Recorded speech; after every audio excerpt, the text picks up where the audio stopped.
আসসালামু আলাইকুম। আজকের বাংলা নিউজে সবাইকে জানাচ্ছি স্বাগতম। শুরুতে জানাচ্ছি বিশ্ব আলোচিত খবরের সংবাদ শিরোনাম। আজকের বাংলা নিউজের সাথেই থাকুন। শেখ হাসিনার সহ পলাতকদের হাজিরে পত্রিকায় বিজ্ঞপ্তি প্রকাশের নির্দেশ। তত্ত্বাবধায়ক সরকার তৈরির আবহ দেখছি, জানিয়েছেন ইসি আনোয়ারুল।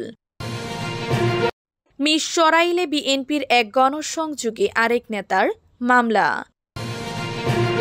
ডেঙ্গু নিয়ন্ত্রণে সরকারের নির্বিকার ভূমিকা চরম নিন্দনীয়, জানিয়েছেন জুনাইদ সাকি। এমপিওভুক্ত শিক্ষকদের বাড়ি ভাড়া বৃদ্ধি সরকারের সিদ্ধান্তের জন্য ধন্যবাদ জানালেন জামায়াত আমির। প্রবাসীদের জন্য নির্বাচনী অ্যাপ উন্মুক্তের তারিখ জানালেন ইসি। দেশের অভ্যন্তরীণ কার্যক্রমে কারো হস্তক্ষেপ গ্রহণযোগ্য নয়, জানিয়েছেন আমির খসরু। বিএনপি ক্ষমতায় গেলে মাদকমুক্ত দেশ গড়বে, জানিয়েছেন কফিল উদ্দিন। এতক্ষণ শুনছিলেন বিশ্ব আলোচিত খবরের সংবাদ শিরোনাম, এবার বিস্তারিত। শেখ হাসিনার সহ পলাতকদের হাজিরে পত্রিকায় বিজ্ঞপ্তি প্রকাশের নির্দেশ। আওয়ামী লীগের দীর্ঘ শাসনামলে টিএফআই জেআইসি সেলে গুম খুন ও জুলাই আগস্টে সংঘটিত মানবতা বিরোধী অপরাধের পৃথক মামলায় সাবেক প্রধানমন্ত্রী শেখ হাসিনার সহ পলাতক আসামিদের হাজিরে জনপত্রিকায় বিজ্ঞপ্তি প্রকাশের নির্দেশ দিয়েছেন আন্তর্জাতিক অপরাধ ট্রাইব্যুনাল।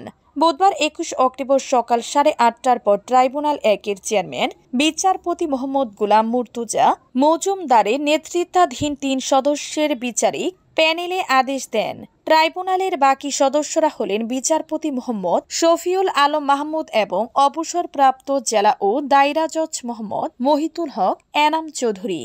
শুনানিতে দুটি জাতীয় পত্রিকায় বাংলা এবং ইংরেজি এই বিজ্ঞপ্তি প্রকাশ করার জন্য বলা হয়েছে।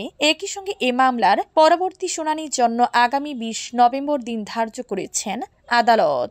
এদিকে সকালে ঘুমিয়ে মামলায় অভিযোগ আমলে নেয়ার বিষয়ে শুনানি হয়। রাষ্ট্রপক্ষে শুনানি করেন চিফ প্রসিকিউটর মোহাম্মদ তাজুল ইসলাম।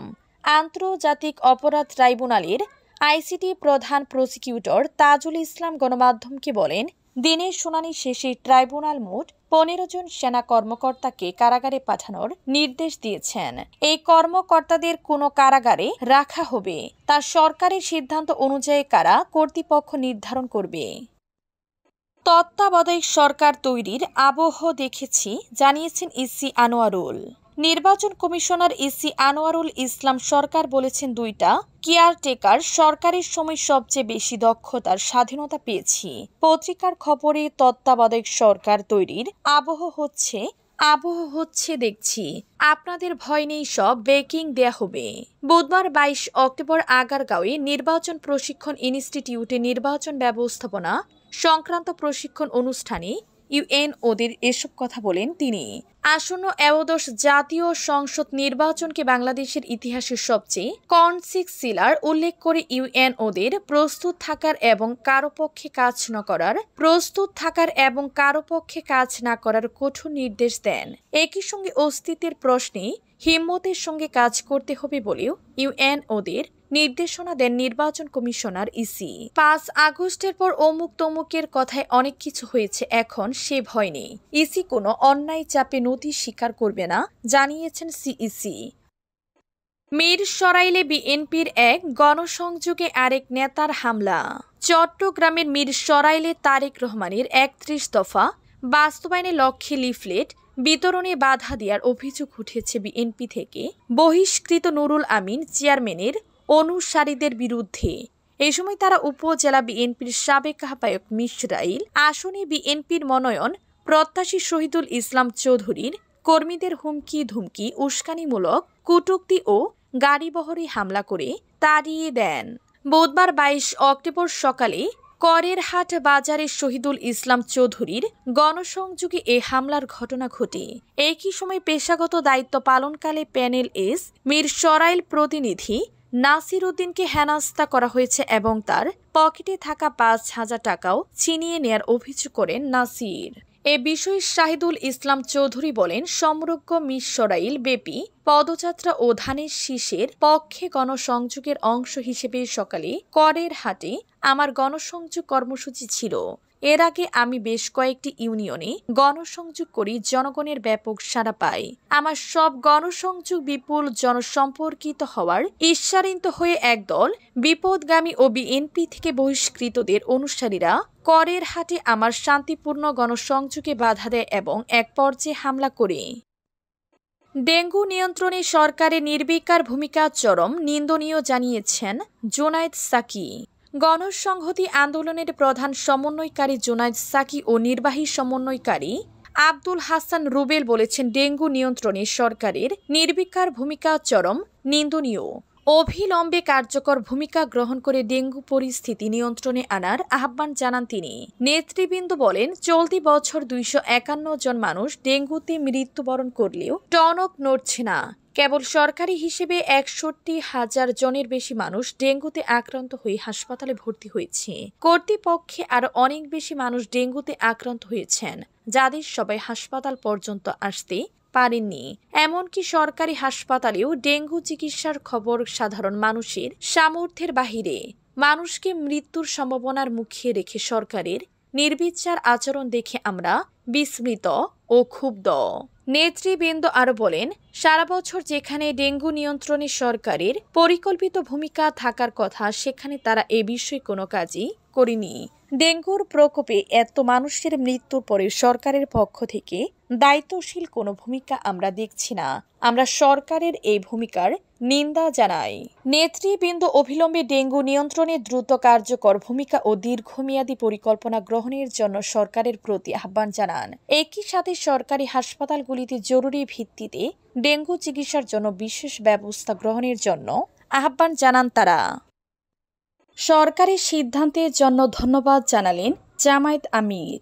বেসরকারি শিক্ষা প্রতিষ্ঠানের এমপিওভুক্ত শিক্ষক কর্মচারীদের বাড়ি ভাড়া মূল বেতনের 7.5% বৃদ্ধির সিদ্ধান্ত নিয়েছে অন্তর্বর্তী সরকার। এই সিদ্ধান্তকে সাধুবাদ জানিয়েছেন বাংলাদেশ জামায়াতে ইসলামীর আমির ডাক্তার শফিকুর রহমান। মঙ্গলবার 21 অক্টোবর সামাজিক যোগাযোগ মাধ্যম ফেসবুকে নিজের ভেরিফাইড পেজে দেয়া এক পোস্টে সরকারকে এই সিদ্ধান্তের জন্য ধন্যবাদ জানান জামায়াত আমির। তিনি বলেন, বাড়ি ভাড়া সহ বিভিন্ন ভাতা বৃদ্ধির দাবিতে এমপিওভুক্ত সম্মানিত শিক্ষক মণ্ডলীর যৌক্তিক আন্দোলনের দাবিটি অবশেষে সরকার মেনে নিয়েছে। কিন্তু এর মধ্যে সম্মানিত শিক্ষক মণ্ডলী যথেষ্ট কষ্ট ভোগ করেছেন। বছরের শেষ প্রান্তে এসে শিশু, কিশোর ও ছাত্র ছাত্রীদের পড়ালেখারও কিছুটা ক্ষতি হয়েছে। প্রবাসীদের জন্য নির্বাচনী অ্যাপ উন্মুক্তের তারিখ জানালেন ইসি। প্রবাসীদের জন্য নির্বাচনী অ্যাপ উন্মুক্তের তারিখ জানালেন নির্বাচনের কমিশনার আবুল ফজল মোহাম্মদ সানাউল্লাহ। তিনি জানান, আগামী 16 নভেম্বর থেকে প্রবাসী ভোটারদের জন্য নির্বাচনী অ্যাপ উন্মুক্ত করে দেয়া হবে। বুধবার 22 অক্টোবর একাদশ জাতীয় সংসদ নির্বাচন সামনে রেখে উপজেলা নির্বাহী কর্মকর্তাদের নির্বাচন ব্যবস্থাপনা সংক্রান্ত প্রশিক্ষণের উদ্বোধন অনুষ্ঠানে এই কথা বলেন। তিনি বলেন, অ্যাপের মাধ্যমে বিদেশি ভোটাররা ভোট দেওয়ার জন্য রেজিস্ট্রেশন করতে পারবেন। সেখানে ব্যালট পেপারও থাকবে, এতে ভোট দিতে চান কিনা এবং হ্যাঁ অথবা না এর বিধান থাকবে। এবারের নির্বাচন দেশের ইতিহাসে দৃষ্টান্তমূলক হবে জানিয়ে কমিশনার সানাউল্লাহ বলেন, ইসি এটা দেখিয়ে দিতে চায় এর জন্য আগে থেকে নির্বাচনের প্রস্তুতি নিতে হবে। দেশের অভ্যন্তরীণ কার্যক্রমে কারো হস্তক্ষেপ গ্রহণযোগ্য নয় জানিয়েছেন আমির খসরু। বিএনপি স্থায়ী কমিটির সদস্য আমির খসরু মাহমুদ চৌধুরী বলেছেন, বাংলাদেশের স্বাধীনতা ও সার্বভৌমত্ব আমাদের মুক্তিযুদ্ধের মূল চেতনা। সেই স্বাধীনতার প্রশ্নে কোনো আপোষ নেই। দেশের অভ্যন্তরীণ কার্যক্রমে কারো হস্তক্ষেপ গ্রহণযোগ্য নয়। আজ বুধবার 22 অক্টোবর রাজধানীর জাতীয় প্রেস ক্লাবে বাংলাদেশ জাতীয়তাবাদী মুক্তিযোদ্ধা দল ও মুক্তিযুদ্ধের প্রজন্ম আয়োজিত বাংলাদেশের স্বাধীনতা ও সার্বভৌমত্বতা রক্ষার জাতীয় সংসদ নির্বাচনের গুরুত্ব শীর্ষক আলোচনা সভায় প্রধান অতিথির বক্তব্যে এসব কথা বলেন তিনি।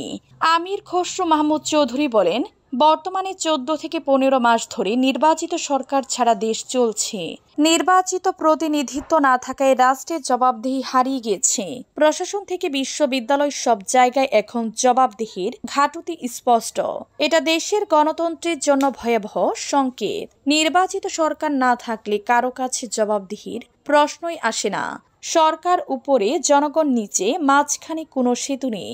এই সেতুই তো নির্বাচিত প্রতিনিধি, এখন সে সেতু অনুপস্থিত।